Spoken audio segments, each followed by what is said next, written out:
ओम नमो भगवते वासुदेवाय। नमो भगवते वासुदेवाय। ओम नमो भगवते वासुदेवाय। ओम नमो भगवते वासुदेवाय। ओम नमो भगवते वासुदेवाय। ओम नमो भगवते वासुदेवाय। नारायणं नमस्कृत्य नारायणं नमस्कृत्य नरं चैव नरोत्तमं देवीं सरस्वतीं व्यासं ततो जयमुदीरये। नष्टप्रायेषु अभद्रेषु नित्यं भागवत सेवया भगवते उत्तम श्लोके भक्तिर्भवति नैष्ठिकी। हरे कृष्ण। आप सबका स्वागत है। हरे कृष्ण सादर प्रणाम। तो पुरंजन के बारे में चल रहा है। 27वें श्लोक से है ना आज। क एते अनुपथाये 28 28 है। 28 yes. अच्छा हाँ, मुझे डाउट हो रहा था कि 27 है 28 है।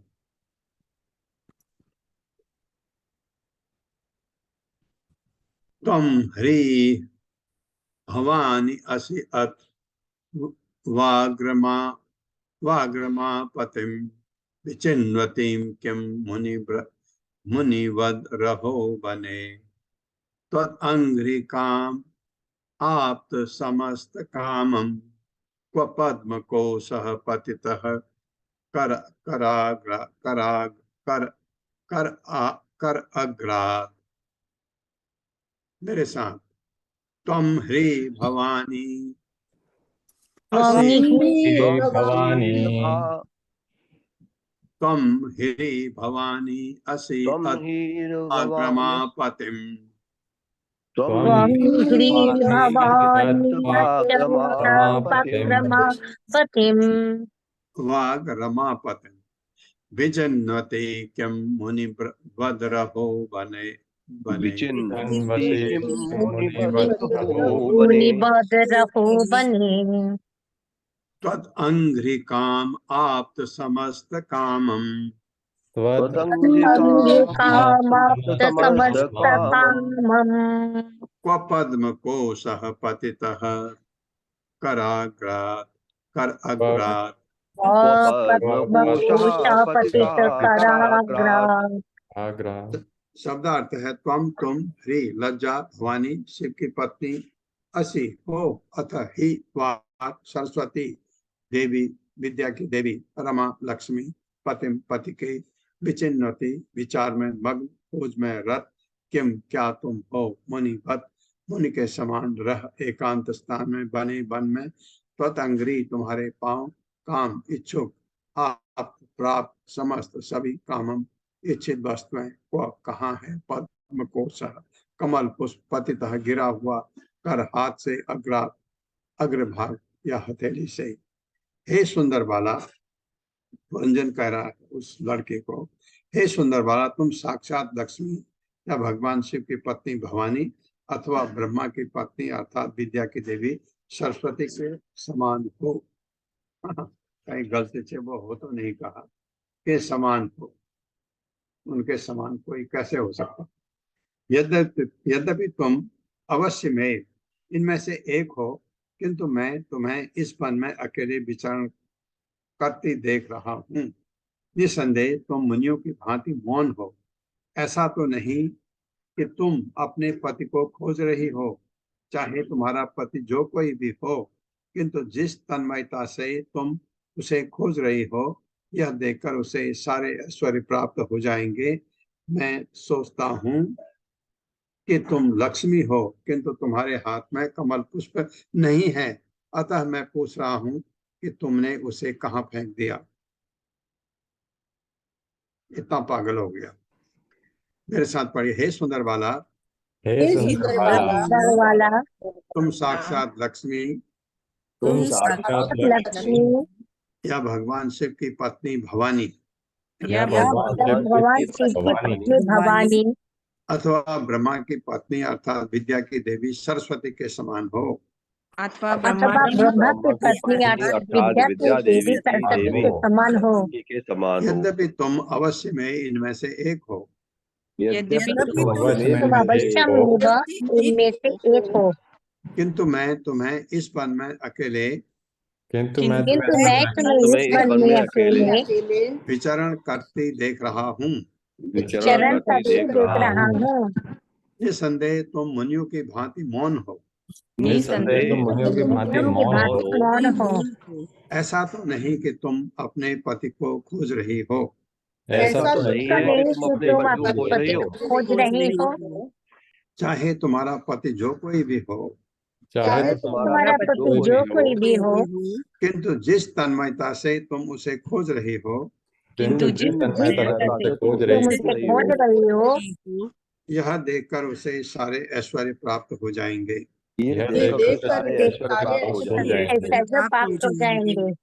मैं सोचता हूँ कि तुम मैं मैं सोचता सोचता हूँ हूँ कि तुम लक्ष्मी हो, लक्ष्मी लक्ष्मी हो, किंतु तुम्हारे हाथ में कमल पुष्प नहीं है। किंतु किंतु तुम्हारे तुम्हारे हाथ में कमल पुष्प नहीं है। नहीं है। अतः मैं पूछ रहा हूँ कि तुमने उसे कहाँ फेंक दिया। अतः मैं तो मैं पूछ पूछ रहा रहा हूँ हूँ कि कि कहाँ तुमने फेंक कहाँ फेंक दिया। तात्पर्य माता। हरे कृष्ण प्रभु जी, हरे कृष्ण सभी को। शील प्रभुपाद की जय। शील प्रभुपाद द्वारा तात्पर्य। प्रत्येक व्यक्ति सोचता है कि वह सबसे बुद्धिमान है। कभी वह अपनी बुद्धि को शिव की पत्नी उमा की पूजा में लगाता है, जिससे सुंदर स्त्री प्राप्त हो। कभी कभी कोई ब्रह्मा के समान विद्वान बनना चाहता है, तो वह अपनी बुद्धि को विद्या की देवी सरस्वती की पूजा में लगाता है। कभी कभी जब कोई विष्णु के समान ऐश्वर्यशाली बनना चाहता है, तो वह लक्ष्मी की पूजा करता है। इस श्लोक में पुरंजन नामक मोहग्रस्त जीव इतनी सारी जिज्ञासाएं करता है कि वह नहीं समझ पाता कि वह अपनी बुद्धि किस तरह लगाए। बुद्धि का उपयोग भगवान की सेवा के लिए करना चाहिए। जब मनुष्य इस प्रकार अपनी बुद्धि लगाता है, तो ऐश्वर्य की देवी स्वतः अनुकूल हो जाती है। ऐश्वर्य की देवी लक्ष्मी जी कभी भी अपने पति विष्णु के बिना नहीं रहती। अतः जब कोई विष्णु की पूजा करता है, तो वह लक्ष्मी जी की स्वतः अनुकूल हो जाती है। मनुष्य को रावण के समान अकेले लक्ष्मी की पूजा नहीं करनी चाहिए, क्योंकि वे दीर्घकाल तक बिना पति के नहीं रह सकती। इसलिए उसका नाम एक नाम चंचला है। इस श्लोक से स्पष्ट है कि इस तरुणी से बात करने वाला पुरंजन हमारी हमारी बुद्धि का प्रतीक है। वह इस तरुणी की लज्जाशीलता की प्रशंसा ही नहीं करता, वरना उस लज्जा के कारण क्रमश उसके प्रति और अधिक आकृष्ट हो जाता है। वह वास्तव में उसके पति बनना चाह रहा है, इसीलिए वह पूछता है कि क्या वह भावी पति के विषय में सोच रही है, या कि वह विवाहित है। वह यह भोग इच्छा का उदाहरण है। जो ऐसी इच्छाओं से आकृष्ट होता है, वह इस संसार से बंध जाता है, और जो आकर्षित नहीं होता, उसे मोक्ष प्राप्त होता है। राजा पुरंजन उस तरुणी की सुंदरता की प्रशंसा कर रहा था, मानो वह लक्ष्मी हो, किंतु साथ ही वह सतर्क था कि लक्ष्मी का भोग विष्णु के अतिरिक्त कोई नहीं कर सकता। क्योंकि उसे संदेह था कि वह तरुणी लक्ष्मी है या नहीं, इसलिए वह पूछता है कि वह कमल क्यों नहीं धारण किए हैं। यह संसार भी लक्ष्मी के समान है, क्योंकि माया भगवान विष्णु के निर्देश अनुसार कार्य करती है। जैसे जैसे कि भगवत गीता का कथन है, माया अध्यक्षेण प्रकृति सूयते सचराचरम। कोई भी जीव इस संसार का भोग नहीं कर सकता। यदि कोई इसका भोग करना चाहता है, तो वह तुरंत रावण, हिरण्यकश्यपु या कंस जैसा असुर बन जाता है। क्योंकि रावण ऐश्वर्य की देवी सीता देवी का भोग करना चाहता था, अतः वह अपने परिवार, संपत्ति तथा ऐश्वर्य सहित विनष्ट हो गया। किंतु यदि भगवान विष्णु चाहे तो माया का विष्णु चाहे तो माया को भोगा जा सकता है। अपनी इंद्रियों तथा इच्छाओं के तुष्टि के का अर्थ है लक्ष्मी का नहीं, अपितु माया का भोग। हरे कृष्ण प्रभु जी। हरे कृष्ण। ऐसा न आसाम वरोर न आसाम वरोर अन्यतमा हुविस्प्रक् पुरीम इमां वीरवरेण साकम् अर्हसि अलंकर्तुम् अधभ्र कर्मणा लोकम परम श्रीः इव यज्ञ पुंसा। मेरे साथ। न आसाम वरोरु अन्यतमा भुविस्प्रक्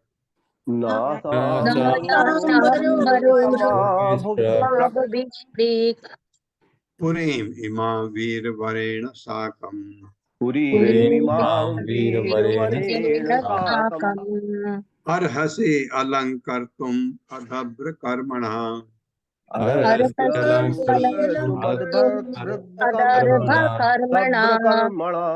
लोकम परम श्रीः इव यज्ञ पुंसा।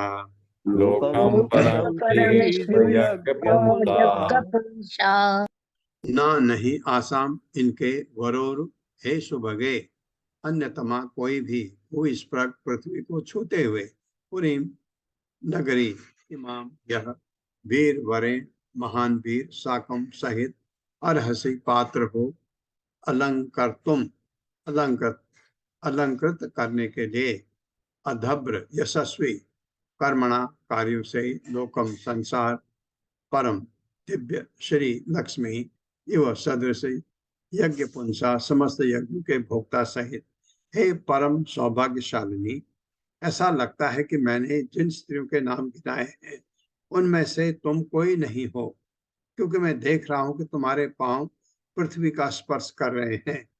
किंतु यदि तुम इस लोक की कोई सुंदरी हो तो जिस प्रकार लक्ष्मी जी विष्णु के साथ वैकुंठ लोक की श्री वृद्धि करती हैं, उसी प्रकार तुम भी मेरे साथ संगति करके इस नगरी की सुंदरता बढ़ाओ। तुम्हें ज्ञात हो कि मैं महान वीर हूँ और इस लोक का अत्यंत पराक्रमी राजा हूँ। मेरे साथ हे परम सौभाग्यशालिनी, हे परम परम सौभाग्यशालिनी, सौभाग्यशालिनी, ऐसा लगता है कि मैंने ऐसा लगता ऐसा है कि लगता है कि मैंने मैंने जिन स्त्रियों के नाम गिनाए हैं जिन स्त्रियों के नाम गिनाए नाम हैं गिनाए हैं, उनमें से तुम कोई नहीं हो, उनमें से तुम उनमें कोई से नहीं तुम हो, कोई नहीं हो, क्योंकि मैं देख रहा हूँ कि तुम्हारे पांव पृथ्वी का स्पर्श नहीं कर रहे हैं।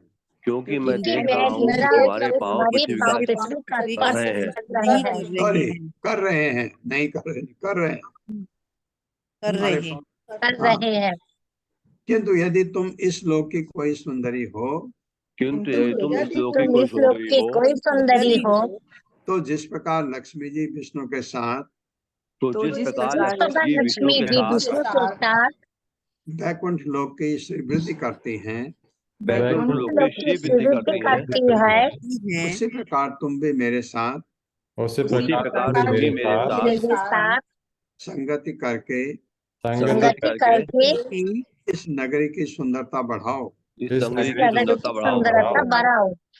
तुम्हें ज्ञात हो कि मैं महान वीर हूँ तुम्हें तुम्हें ज्ञात ज्ञात हो हो कि कि मैं मैं ज्ञात महान हो वीर कि हूँ महान वीर हो, और इस लोक का अत्यंत पराक्रमी राजा हूँ। और इस और लोक इस का लोक अत्यंत का पराक्रमी पराक्रमी राजा राजा हूँ। पराक्रमी राजा हूँ।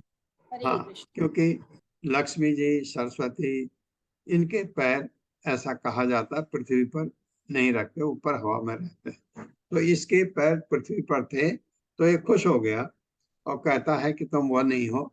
वो अपना बात बढ़ा रहा है, ऐसे ऐसे पहले उसकी सुंदरता को इतना महिमा मंडित करके अब कह रहा है कि मैं महान वीर हूँ। वीर ये माया के संसार में वीर हो सकता है, आध्यात्मिक में शून्य है ये क्योंकि अध्यात्मवादी अपने पर बहुत नियंत्रण रखता है, ऐसे ऐसे ललचाता नहीं इस सुंदरी को देख करके। तो अध्यात्म के हिसाब से इसकी वीरता 0 है, लेकिन ये कह रहा मैं वीर हूँ, तो ये मायावाद में हमारे भौतिक जगत का वीर हो सकता है। ये बात है, अपनी भी बता रहा उसको मैं क्या हूँ। तात्पर्य माता जी। हरे कृष्ण। पूनम चौहान माता जी। हरे कृष्णा माता जी। हरे कृष्णा सभी को। तात्पर्य शील प्रभुपाद जी के द्वारा। शील प्रभुपाद जी की जय। आसुरी तथा भक्तिमयी अभिरुचि में अंतर है। भक्त यह अच्छी तरह जानते हैं कि लक्ष्मी जी जो विष्णु का या नारायण की चिर संगनी है, किसी जीव द्वारा भोग्या नहीं है। यह उच्च भावना कृष्ण चेतना भक्ति कहलाती है। तो भी प्रत्येक व्यक्ति नारायण की समृद्धि का अनुकरण करते हुए सुखी रहना चाहता है। इस श्लोक में पुरंजन उस तरुणी को एक सामान्य स्त्री के रूप में मानता है, किंतु उससे आकृष्ट होने के कारण वह उससे अनुरोध करता है कि वह उसकी संगनी बनकर लक्ष्मी सह सदृश सुखी बन जाए। इस प्रकार वह अपना परिचय अत्यंत प्रभावशाली राजा के रूप में देता है, जिससे वह स्त्री उसे अपना पति बना ले और लक्ष्मी की भांति सुखी हो सके। भगवान का दास बनकर इस संसार को भोगने की इच्छा देव तुल्य है, किंतु असुर लोग भगवान को माने बिना इस संसार का भोग करना चाहते हैं। एक असुर तथा देवता में यही अंतर होता है। इस श्लोक में उल्लिखित भुवि स्पृक शब्द महत्वपूर्ण है। जब कभी देवता पृथ्वी पर उतरते हैं तो वे भूमि का स्पर्श नहीं करते। पुरंजन यह जान गया कि यह तरुणी किसी दिव्य लोक अथवा उच्चतर लोकों से संबंधित नहीं है, क्योंकि उसके पैर भूमि का स्पर्श कर रहे थे। क्योंकि इस संसार की प्रत्येक युवती चाहती है कि उसका पति प्रभावशाली, धनी और बलवान हो, अतः पुरंजन अपने को ऐसा ही व्यक्ति बताकर उसे बहकाना चाहता था। इस भौतिक जगत में चाहे वह नर हो या नारी, प्रत्येक व्यक्ति भोग करना चाहता है। नर सुंदर नारी का भोग करना चाहता है और स्त्री शक्तिशाली ऐश्वर्यवान पुरुष को भोगना चाहती है। इस प्रकार की भौतिक इच्छाओं से युक्त प्रत्येक जीव पुरुष या भोक्ता कहलाता है। ऊपरी तौर से ऐसा प्रतीत होता है कि स्त्री भोग्या है और पुरुष भोक्ता, किंतु भीतर से प्रत्येक जीव भोक्ता है। इसलिए इस जगत की प्रत्येक वस्तु माया कहलाती है। हरे कृष्णा प्रभु जी, धन्यवाद। हरे ये है तो है पुरंजन कौन? सब पुरंजन है। ये उसकी व्याख्या करे कि नारद जो बता रहे हैं उसको प्राचीन वरिष्ठ को कि ये कथा ऐसे, ताकि तुम ऐसे ही हो तुम भी ऐसे ही हो, ये सुना रहे हैं। और ये हमारे जितने भी भागवतम सुनते हैं उनको लगता है कि मैं भी पुरंजन हूँ। ये नारद ये कहते कहते अब फिर कहते हैं निकलो यहाँ से, उसको प्राचीन वरिष्ठ को। अब आएगा बहुत आगे, ये बहुत लंबी कथा है। यत् एष मा अपांग विखंडितेन्द्रियम् सभ्रीड भाव स्मित विभ्रमद ध्रुवा तयोपसृष्टो भगवान मनो भवः प्रभाधते अथ अनुग्रहाण शोभने। मेरे साथ पढ़िए। यदेष अपांग विखंडितेन्द्रियम्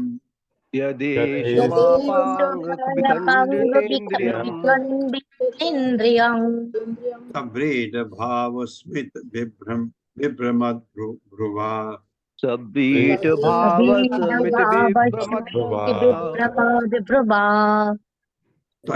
त्वया उपसृष्टो भगवान मनो भवः तयोपदिष्टो भगवान् मनो भवः प्रभादते अथ अनुग्रहाण शोभने।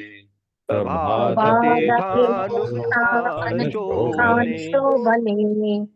यत क्योंकि ऐसा यह माँ मुझको अपान तुम्हारी चितवन ने विखंडित विचलित इंद्रियम जिसकी इंद्रियां अथवा मन सभ्रीट लज्जायुक्त भाव प्यार स्मित हंसती हुई विभ्रमत मोहने वाली ध्रुवा मोहू वाली त्वया तुम्हारे द्वारा उपसृष्ट प्रभावित होकर भगवान अत्यंत शक्तिमान मनः भवः कामदेव प्रभादते प्रभाधते पीड़ित कर रहा है। अतः अनुग्रहण कृपा करो शोभने हे सुंदरी। सत्व तुम्हारी चितवन ने आज मेरे मन को अत्यंत विचलित कर दिया है। तुम्हारी मुस्कान लज्जायुक्त होकर भी अत्यंत काम युक्त होने के कारण मेरे अंतर में परम शक्तिशाली कामदेव को जागृत कर रही है। अतः हे सुंदरी, मैं तुमसे कृपा की याचना करता हूँ। ये आपको पता लग गया, इसका कोई प्रेम नहीं। यही चीज सब हमारे भौतिक जगत में यही है। सब चीज है वासना, विषय वासना। उसी से कोई अच्छा लगे उसकी तारीफ करो, ये करो। तो ऐसा प्रेम जब होगा वो कभी टिक ही नहीं सकता। आपने देखा ना, शादी के कुछ महीने साल अच्छे, उसके बाद फिर झगड़ा शुरू, और फिर बहुत ज्यादा झगड़ा शुरू, बहुत कुछ होता है, क्योंकि प्रेम है ही नहीं। प्रेम में तो ऐसा होता ही नहीं। मेरे साथ पढ़िए। सचमुच तुम्हारी चितवन ने आज सचमुच तुम्हारे चितवन ने आज मन में आज मेरे मन को अत्यंत विचलित कर दिया है। मेरे मन मेरे को मन को अत्यंत कर दिया है। विचलित कर दिया है। तुम्हारी मुस्कान लज्जायुक्त होकर भी तुम्हारी मुस्कान लज्जायुक्त होकर भी अत्यंत कामयुक्त होने के कारण अत्यंत कामयुक्त होने के कारण मेरे अंतर में मेरे अंतर में परम शक्तिशाली कामदेव को जागृत कर रही है।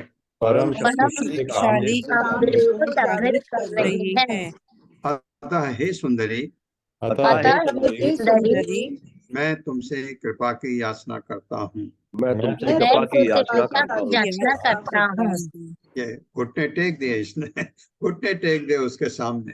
ये कमजोरी अपनी किसकी? वासना की। तात्पर्य माता हरे जी। कृष्ण। हरे कृष्ण। पूनम अखिलेश माता जी। हरे कृष्ण। पूनम अखिलेश कुमार माता जी। हरे कृष्णा माता जी। हरे कृष्णा प्रभु जी। बढ़िया तात्पर्य माता। श्रील प्रभुपाद जी के द्वारा। श्रील प्रभुपाद जी की जय। प्रत्येक व्यक्ति के भीतर काम इच्छाएं होती है, और जो ही मनुष्य किसी सुंदरी की मोह की गति से विचलित होता है कि भीतर से कामदेव अपना बाण हृदय पर चलाता है। इस प्रकार मनुष्य सुंदरी की मोहों की गति चितवन से तुरंत परास्त हो जाता है। जब मनुष्य कामेक्षा से विचलित हो जाता है तो उसकी इंद्रियां सभी प्रकार के विषयों से यथा वाणी, स्पर्श, रूप, गंध, स्वाद इत्यादि अ, भोग्य वस्तुओं से आकर्षित होती है। ये आकर्षक इंद्रिय वस्तुएं विषय उसे स्त्री के वश में होने के लिए बाध्य कर देती है।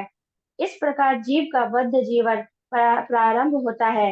बद्ध जीवन का अर्थ है स्त्री के वश में होना, और जीव निश्चित रूप से स्त्री या पुरुष का कृपाकांक्षी रहता है। इस प्रकार जीव माता जी पर एक मिनट माता। इस प्रकार जीव एक दूसरे के बंधन में रहते हैं और इस तरह माया द्वारा मोहित होकर वे बद्ध जीवन बिताते रहते हैं। हरे कृष्णा प्रभु जी, हरे कृष्णा माता जी। एक तरीका ये है कि उस अवस्था में जहां ये पागल हो गया पुरंजन, वो अवस्था थी भगवान के भक्तों का संग करके भगवान की भक्ति में लगना। वीर आध्यात्मिक दृष्टि से एक यहाँ एक घुटने टेक दिया और ये बद्ध हो गया। बद्ध भौतिक जगत में बद्ध होने का सबसे बड़ा कारण यही है, विषयी जीवन। त्वद् आननं शुभ्रु सुतारलोचनं व्यालं विनील अलक वृंद संवृतम् उन्नीय मे दर्शय बल्गुवाचकम् यद्व्रीडया नाभिमुखं शुचिस्मृते। मेरे साथ पढ़िए।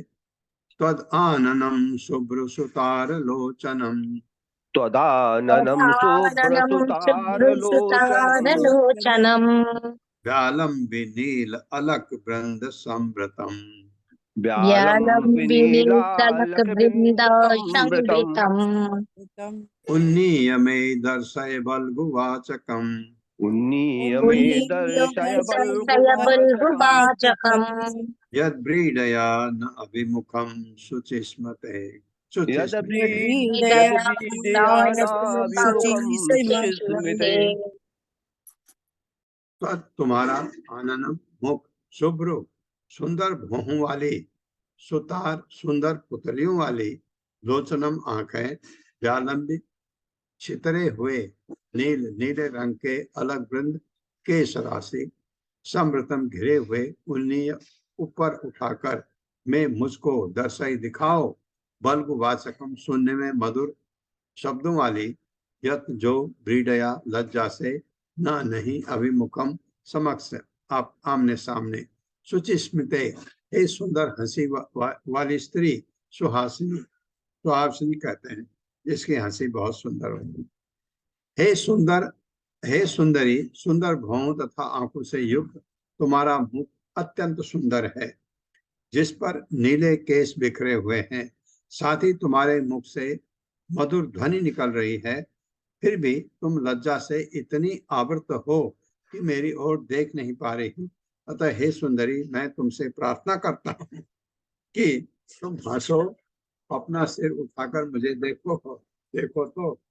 मेरे साथ पढ़िए। हे सुंदरी, हे सुंदरी सुंदर भौं तथा आंखों से युक्त सुंदर भौं तथा आंखों से युक्त तुम्हारा मुख अत्यंत सुंदर है, तुम्हारा तुम्हारा मुख मुख अत्यंत सुंदर है, जिस पर नीले केश बिखरे हुए हैं, जिस पर नीले जिस पर केश बिखरे हुए हैं, साथ ही तुम्हारे मुख से मधुर ध्वनि निकल रही है, साथ ही तुम्हारे मुख से मधुर ध्वनि निकल रही है। फिर भी तुम लज्जा से इतनी आवृत हो कि फिर भी तुम तुम लज्जा से इतनी आवृत हो कि मेरी ओर देख नहीं पा रही। मेरी ओर देख नहीं पा रही देख हो। नहीं पा रही। अतः हे सुंदरी, अतः हे सुंदरी, मैं तुमसे प्रार्थना करता हूँ कि मैं मैं तुमसे प्रार्थना करता हूँ कि तुम हंसो और अपना सिर उठाकर मुझे देखो तो। तुम तुम हंसो और अपना सिर उठाकर मुझे देखो तो। तात्पर्य माता जी। हरे कृष्णा अशोक प्रभु जी। हरे कृष्ण माता जी, हरे कृष्ण प्रभु जी, दंडवत प्रणाम। शीला प्रभुपाद जी की जय। शीला प्रभुपाद जी द्वारा तात्पर्य, जब कोई व्यक्ति जब कोई व्यक्ति किसी स्त्री से आकृष्ट होता है तो ऐसा ही कहता है। व्यक्तित्व द्वारा इस प्रकार बंध जाना मोह कहलाता है। जब कोई माया की सुंदरता से इस प्रकार मोहित होता है तो वो उसे भोगने के लिए अति आतुर हो उठता है। इसका विस्तृत वर्णन पुरंजन के इस उदाहरण से प्राप्त होता है, जो एक सुंदरी पर मोहित है। बद्ध जीवन में जीव मुख, भौहों, आंखों, वाणी या अन्य किसी वस्तु से आकर्षित होता है। यदि संक्षेप में कहें तो प्रत्येक वस्तु आकर्षक बन जाती है। जब स्त्री या पुरुष एक दूसरे द्वारा आकृष्ट होते हैं तो सुंदर या सुंदर का कोई अर्थ नहीं रह जाता। प्रेमी को प्रेमिका के मुख पर हर चीज अत्यंत सुंदर दिखती है और इसी तरह वो मोहित हो जाता है। इसी आकर्षण के कारण जीव का इस भौतिक जगत में पतन होता है। भगवत गीता में इसका वर्णन मिलता है। इच्छा द्वेष समुत्थेन द्वंद्व मोहेन भारत, सर्वभूतानि सम्मोहं सर्गे यान्ति परन्तप। हे अर्जुन, हे शत्रुओं के विजेता, समस्त जीवात्माएं मोह में जन्म लेती हैं और इच्छा तथा द्वेष के द्वंद्वों के कारण परास्त होती हैं। जीवन की ये अवस्था अविद्या कहलाती है। अविद्या का विलोम है वास्तविक ज्ञान। श्री ईशोपनिषद में विद्या तथा विद्या का अंतर बताया गया है। अविद्या के द्वारा मनुष्य बद्ध होता है और विद्या से मुक्त होता है। पुरंजन ने यही यहाँ स्वीकार किया है कि वह अविद्या से आकृष्ट हुआ है। अब वह अविद्या का पूर्ण स्वरूप देखना चाहता है। अतः वो सुंदरी से प्रार्थना करता है कि वो अपना सिर उठाए, जिससे वो प्रत्यक्ष उसे देख सके। इस तरह वो उन विभिन्न अंगों को देखने का इच्छुक है जिससे अविद्या आकर्षक बनती है। हरे कृष्ण प्रभु जी, हरे कृष्ण माता जी, धन्यवाद। बहुत बहुत ही अच्छा लिखा है कि जीवन की यह अवस्था अविद्या कहलाती है। उसका विलोम क्या है? वास्तविक ज्ञान।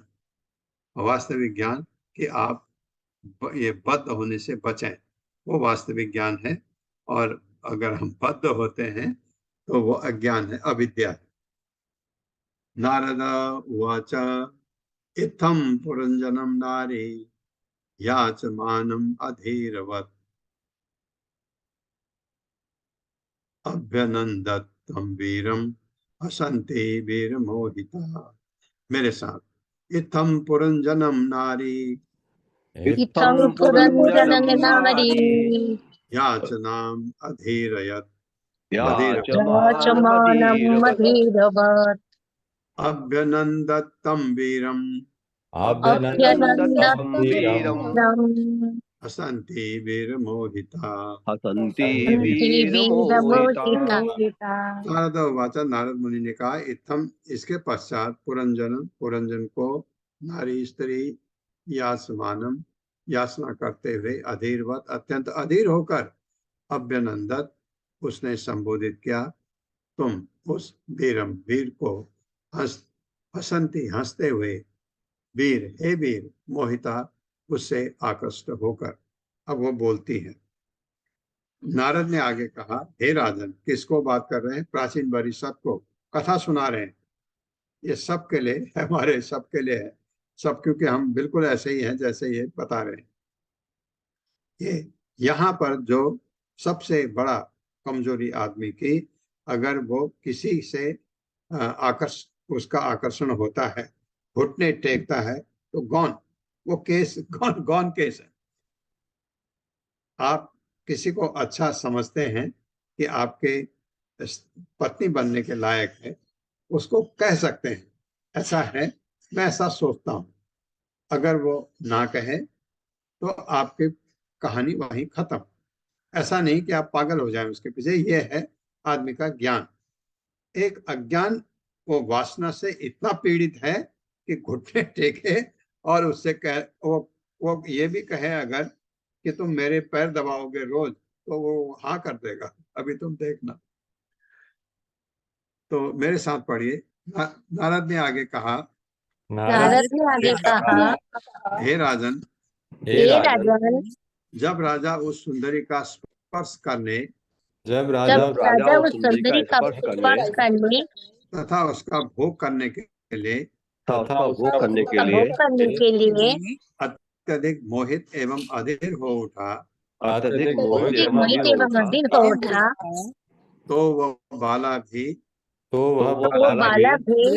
उसके शब्दों से आकृष्ट हुई उसके शब्दों से आकृष्ट हुई और उसने हंसते हुए और उसने और हंसते हंसते हुए हुए हंसते हुए उसकी याचना स्वीकार कर ली। उसकी याचना उसकी स्वीकार याचना कर ली। स्वीकार कर ली। कर ली। इस समय वह राजा के प्रति इस समय तक इस वो राजा समय के तक वो प्रति राजा के प्रति निश्चय ही आकृष्ट हो चुकी थी। निश्चय ही निश्चय आकृष्ट हो चुकी थी।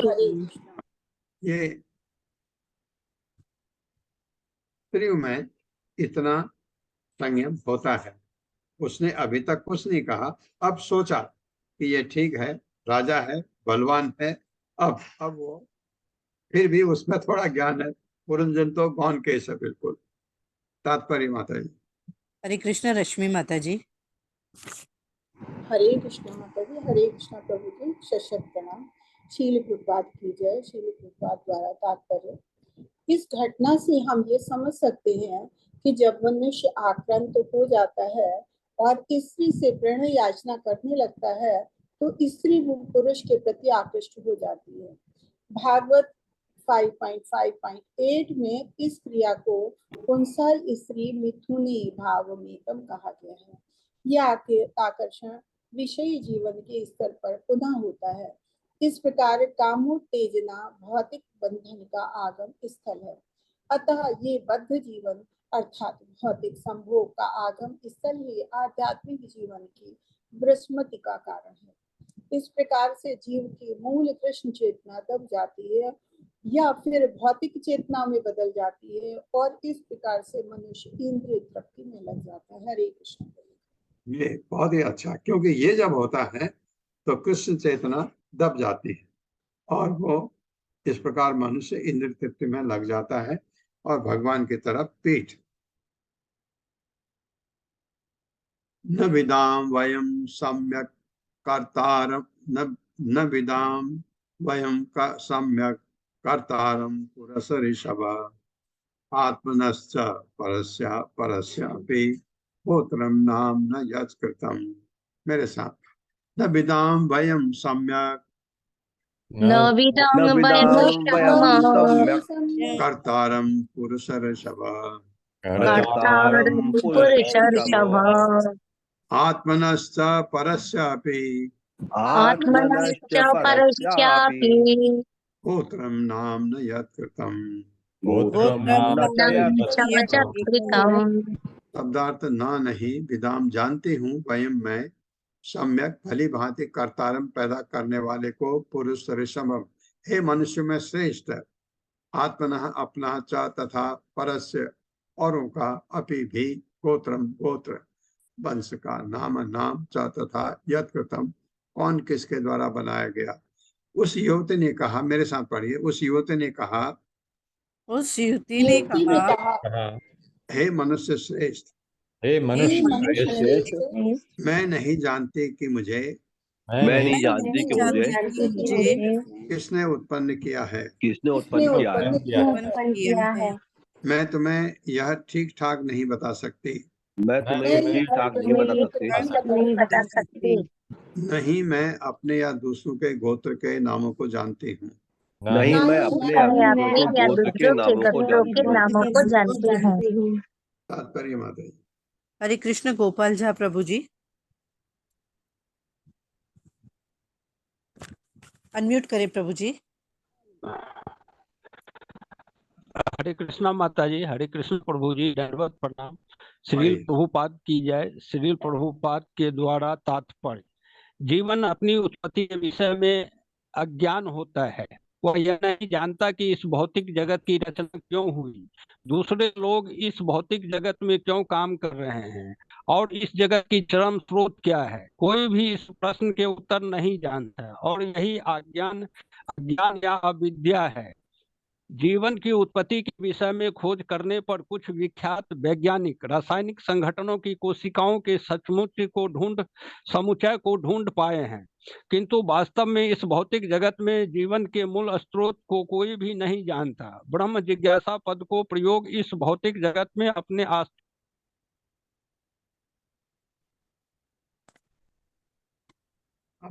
अस्तित्व के। प्रभु जी आवाज नहीं आ रही है आपकी। हरे कृष्णा। म्यूट तो नहीं हुए ना। मत प्रभु जी में भी नेटवर्क इशू हो। सुशील गुप्ता प्रभु जी कंटिन्यू करें। हरे कृष्णा माता जी। जीवन की उत्पत्ति के विषय में खोज करने पर कुछ विख्यात वैज्ञानिक रासायनिक संगठनों की कोशिकाओं के समुच्चय को ढूंढ पाए हैं, किंतु वास्तव में इस भौतिक जगत में जीवन के मूल स्रोत को कोई नहीं जानता। ब्रह्म जिज्ञासा पद का प्रयोग इस भौतिक जगत में अपने अस्तित्व के मूल स्रोत को जानने की उत्सुकता को सूचित करने हेतु किया जाता है। कोई दार्शनिक, वैज्ञानिक या राजनीतिक ठीक नहीं जानता कि हम कहां से आए हैं, हम अपने अस्तित्व के लिए क्यों विकट संघर्ष कर रहे हैं और फिर हम कहां जाएंगे। सामान्यतः लोगों का यह मत होता है कि हम सब यहाँ संयोगवश आए हैं और जब हमारे शरीर नष्ट हो जाएंगे तो हमारे सारे नाटकीय कार्यकलाप बंद हो जाएंगे और हम शून्य हो जाएंगे। ऐसे वैज्ञानिक तथा विचारक निर्विशेषवादी एवं शून्यवादी हैं। इस श्लोक में सुंदरी जीव की वास्तविक स्थिति बता रही है कि वो पुरंजन को अपने पिता का नाम नहीं बता सकती, क्योंकि उसे ये ज्ञात नहीं है कि वो कहाँ से आई है और न वो ये जानती है कि उस स्थान पर क्यों आई है। वो साफ साफ कह देती है कि इन सब बातों के विषय में वो अनजान है। इस भौतिक जगत में जीव की यही स्थिति है। कहने को तो अनेक वैज्ञानिक, दार्शनिक तथा बड़े बड़े नेता हैं, किंतु वे ये नहीं जानते कि कहाँ से आए हैं और ना ये जानते हैं कि तथाकथित सुख की स्थिति पाने हेतु वे इस भौतिक जगत में व्यस्त क्यों हैं। इस भौतिक जगत में रहने हेतु हमारे पास अनेक सुविधाएं हैं, किंतु हम इतने मूर्ख हैं कि कभी कभी ये नहीं पूछते कि किसने इस संसार को हमारे लिए रहने योग्य बनाया है और इसकी इतनी सुंदर ढंग से व्यवस्था की है। प्रत्येक वस्तु व्यवस्थित रूप से चल रही है, किंतु अज्ञानी लोग सोचते हैं कि इस संसार में सारी वस्तुएं संयोग से बनी हैं और मृत्यु के पश्चात वे शून्य हो जाएंगी। वे सोचते हैं कि यह सुंदर आवास अपने आप इसी तरह बना रहेगा।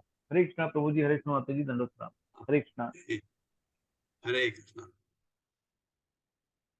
यह अद्य संतम आत्मानं विदाम्न ततः परम येन इयं निर्मिता वीर पुरी शरणम आत्मनः।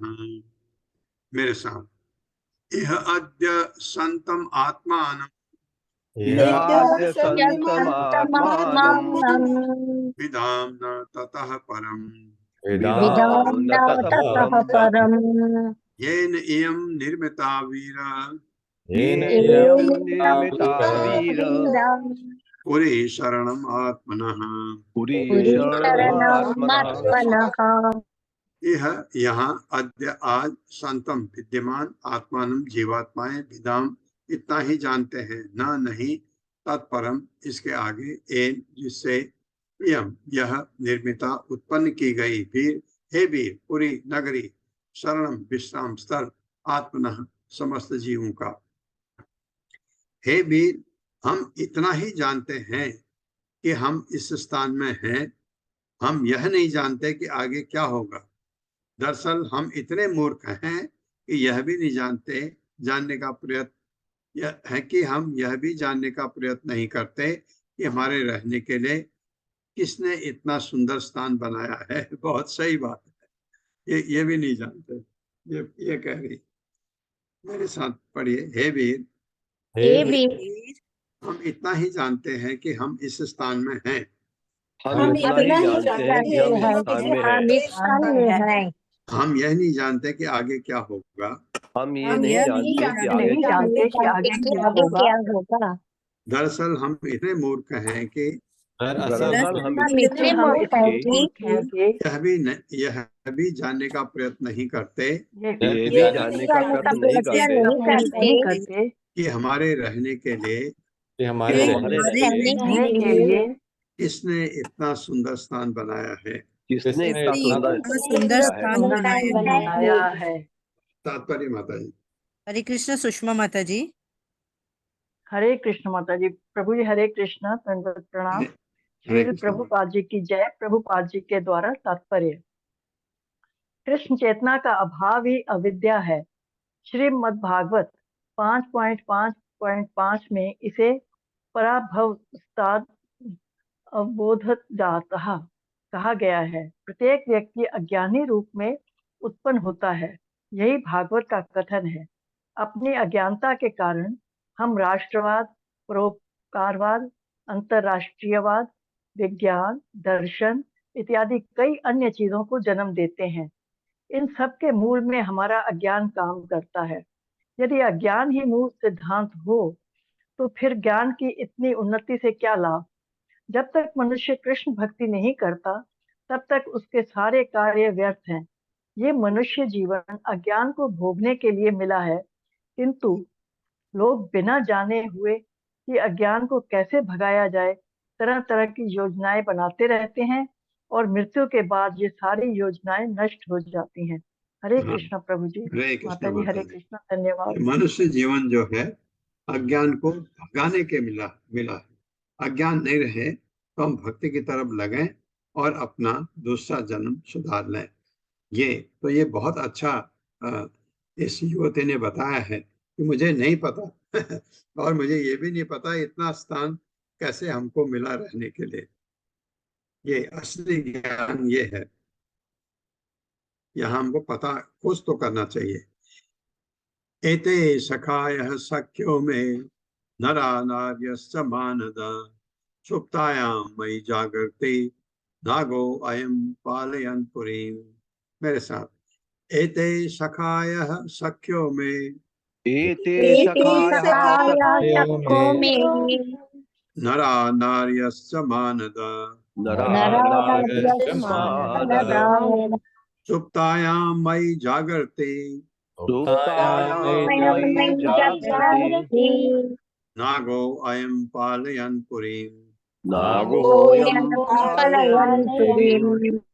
शब्दार्थ है एते ये सब सखायः पुरुष मित्र, सख्यः स्त्री संगी जन में मेरे नरा पुरुष नार्यः स्त्रियां च तथा मानदा हे अत्यंत सम्मानी सुप्तायाम सोते हुए भाई मैं हूँ, जागृति जगता रहता है, नागः सर्प अयम यह पालयन रक्षा करते हुए पुरीम इस नगरी की। मेरे साथ पढ़िए। हे भद्र पुरुष, हे भद्र पुरुष, ये सारे पुरुष तथा स्त्रियां जो मेरे साथ हैं, ये सारे पुरुष तथा स्त्रियां जो मेरे साथ हैं मेरे मित्र हैं मेरे मित्र हैं और यह सांप सदैव जागता रहता है। और ये ये सांप सदैव सांप जागता सदैव रहता है। जागता रहता है। प्राण बताया ना उसको, प्रभुपाद ने कहा वो प्राण रूप में है। तथा मेरे सोते समय भी तथा मेरे सोते मेरे समय सोते भी समय भी इस पुरी की रक्षा करता है। इस पुरी की इस रक्षा पुरी करता की है। रक्षा करता है। मैं इतना ही जानती हूँ, मैं इतना ही इतना ही जानती हूँ, हूँ, इसके आगे कुछ भी नहीं जानती। इसके आगे इसके कुछ आगे भी कुछ नहीं भी नहीं जानती। जानती। तात्पर्य माता जी। हरे कृष्णा सुधाधीर माता जी। हरे कृष्णा सुधाधीर माता जी, अनम्यूट करें।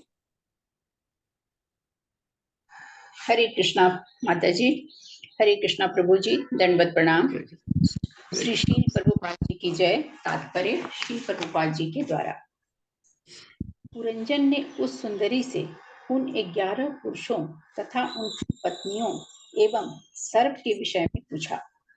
उस सुंदरी ने इन सब का संक्षिप्त उत्तर दिया। उसे स्पष्ट रूप से अपने इर्द गिर्द के पुरुषों, स्त्रियों तथा सर्प का पूरा ज्ञान न था। जैसा कि पहले कहा जा चुका है, सर्प जीव के प्राण का प्रतीक है। प्राण तब भी जागृत रहता है जब शरीर और इंद्रियां थक जाती हैं और कोई कार्य नहीं कर सकती। यहाँ तक कि अचेतना अवस्था में जब हम सोते रहते हैं तो यह प्राण रूपी सर्प ज्यों का त्यों जागृत रहता है। फलतः हम सोते समय स्वप्न देखते हैं। जब जीव इस भौतिक शरीर को त्यागता है तब भी प्राण अक्षत रहता है और दूसरे भौतिक शरीर में ले जाया जाता है। इसे देहांतर कहते हैं और इस प्रक्रिया को हम मृत्यु कहते हैं। वास्तव में मृत्यु नाम की कोई वस्तु नहीं है। प्राण सदैव आत्मा के संग रहता है और जब आत्मा अपनी तथा कथित निद्रा से उठता है तो वह अपने 11 मित्रों अर्थात इंद्रियों तथा मन एवं विभिन्न इच्छाओं को यानी पत्नियां देखता है। प्राण तो शाश्वत है, यहाँ तक कि जब हम सोते रहते हैं तो श्वास चलती रहती है और यह सर्प शरीर के भीतर आने वाली वायु को खाकर जीवित रहता है। वायु श्वास के रूप में प्रकट होती है और जब तक श्वास चलती है तब तक हम समझ सकते हैं कि सोने वाला व्यक्ति जीवित है। जब यह स्थूल शरीर निद्रा में होता है तो प्राण क्रियाशील रहता है और शरीर की रक्षा करता रहता है। इस प्रकार सर्प सजीव बताया गया है तथा शरीर को जीवित रखने के लिए वायु का भक्षण करता है। धन्यवाद माता जी। हरे कृष्णा प्रभु जी। हरे कृष्णा। हरे कृष्ण। बहुत अच्छा तात्पर्य था। तो क्या है ये जी?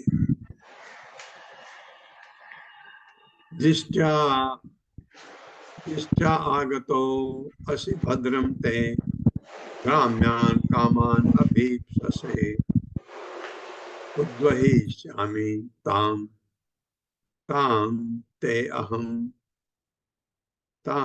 अहं स्वबन्धुभिः अरिंदमा। अरिंदम नाम बंगाली लोगों में बहुत कॉमन होता है। मेरे साथ पढ़िए।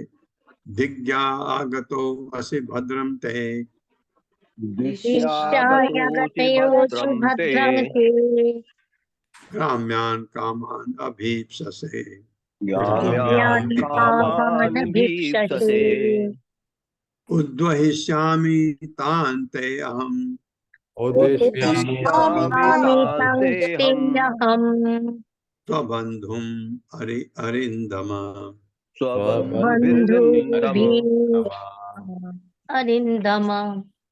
शब्दार्थ है दिष्टया मेरे सौभाग्य से, दिष्टया आगतः असि यहाँ आए हो, भद्रम कल्याण हो, ते तुम्हारा, ग्राम्यान विषय भोग की, कामान इच्छित वस्तुएं, अभीप्स से भोग करना चाहते हो, उद्वहिष्यामि पूरा करूंगी, तान उन सबको, ते तुमको, अहम मैं, स्वबंधु भी अपने समस्त मित्रों सहित, अरिंदम हे शत्रु संहारक, शत्रु के नाश करने वाले को अरिंदम कहते हैं।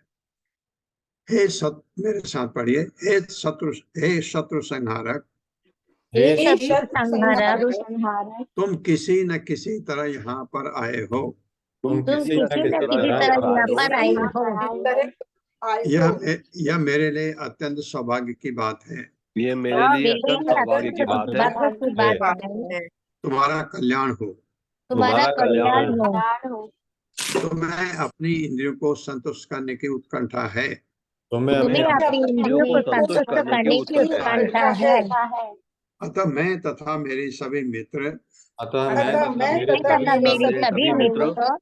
तुम्हारी इच्छाओं को पूरा करने का भरसक प्रयास करेंगे। तुम्हारी इच्छाओं को पूरा करने का भरसक प्रयास करेंगे।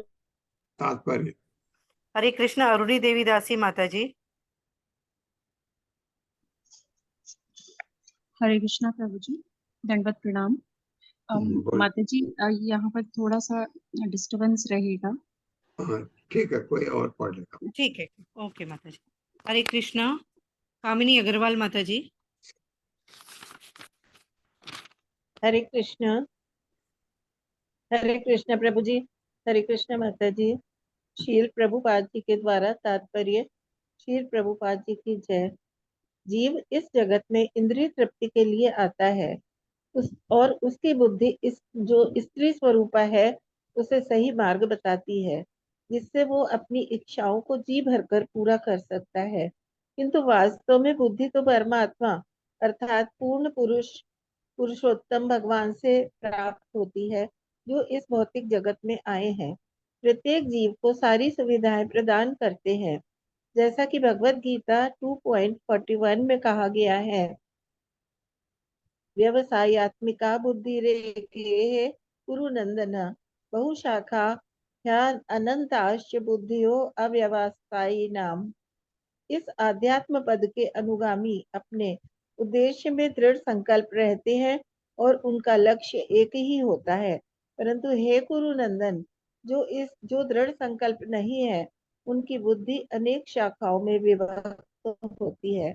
जब भक्त आत्म साक्षात्कार की ओर अग्रसर होता रहता है तो उसका एकमात्र लक्ष्य भगवान की सेवा करना रहता है। वह किसी अन्य भौतिक या आध्यात्मिक कर्म की परवाह नहीं करता। राजा पुरंजन एक सामान्य जीव का प्रतीक है और स्त्री उस जीव की बुद्धि है। दोनों के मिलने से जीव अपनी इंद्रियों का भोग करता है और उसकी बुद्धि उसके भोग की सारी सामग्री जुटाती है। जैसे ही जीव को मनुष्य देह मिलती है, वह परिवार की परंपरा, राष्ट्रीयता, रीति रिवाजों इत्यादि से बंध जाता है। ये सब कुछ भगवान की माया द्वारा दिलाया जाता है। इस प्रकार जीव देहात्म बोध में अपनी बुद्धि का उपयोग अपनी इंद्रियों की यथा संभव तुष्टि के लिए करता है। हरे कृष्णा माता जी। हरे हरे कृष्णा प्रभु जी। धन्यवाद धन्यवाद प्रभु जी। इमाम त्वम अधिष्ठस्व पुरीं नवमुखीं विभो मया उपतीनान् ग्रहाण काम भोगान शतम समा। मेरे साथ इमाम त्वम अधिष्ठस्व इमां त्वम् अधिष्ठस्व पुरीं नवमुखीं विभो पुरीं विभो मया उपनीतान् ग्रहाण मया काम भोगान शतम समा।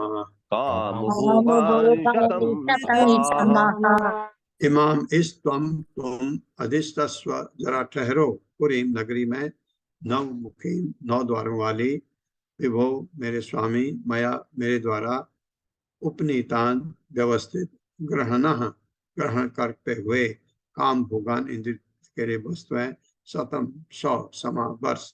हे स्वामी, मेरे साथ पढ़िए, हे स्वामी मैंने तुम्हारे लिए